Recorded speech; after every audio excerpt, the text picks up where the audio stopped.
आज के एपिसोड में गोपाल जी का दिल पिघल गया और उन्होंने वो फैसला सुना दिया जिसका इंतजार आर्य और अनु दोनों कर रहे थे। जी हाँ दोस्तों, सब कुछ बताएंगे आपको आज की इस रिपोर्ट में। और अगर आप चैनल पर नए हैं तो चैनल को सब्सक्राइब जरूर कर लें, क्योंकि यही मिलते हैं डेली अपडेट्स। आज के तुम से तुम तक के एपिसोड में कहानी का सबसे इमोशनल मोमेंट देखने को मिला। मोहित के सामने सच आने के बाद घर का माहौल बिल्कुल बदल चुका है। अनु चुप थी, पुष्पा जी परेशान थी और गोपाल जी अंदर ही अंदर बहुत कुछ सोच रहे थे।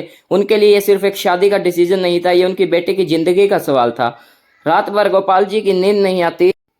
उन्हें उनके बचपन का पल याद आते हैं और फिर उन्हें वो मोमेंट याद आता है जब अनु के बिना वो कहते हैं अपनी खुशी सेक्रीफाइस कर दी। सुबह गोपाल जी सबको हॉल में बुलाते हैं। आर्य भी वहां खड़ा होता है, लेकिन उसके चेहरे पर रिस्पेक्ट और नर्वसनेस दोनों होती है।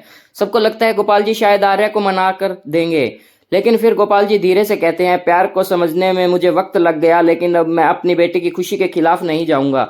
ये सुनकर पुष्पा जी की आंखों में आंसू आ जाते हैं। गोपाल जी फिर अनु का हाथ पकड़ते हैं और आर्य के सामने ले आते हैं। वो आर्य की तरफ देखकर कहते हैं, अब से मेरी बेटी की जिम्मेदारी तुम्हारी। उसकी मुस्कान कभी कम नहीं होनी चाहिए। आर्य इमोशनल हो जाता है और गोपाल जी के पैर छूकर उनका आशीर्वाद लेता है। गायत्री माँ के चेहरे पर भी सुकून दिखाई देता है। अनु की आंखों में खुशी के आंसू होते हैं, क्योंकि आज उसका प्यार और उसके पेरेंट्स का आशीर्वाद दोनों एक साथ मिल गए। सवाल यह है कि अब आर्य अनु की शादी बिना किसी रुकावट के हो पाएगी या मीरा फिर से कोई नई साजिश रचेगी।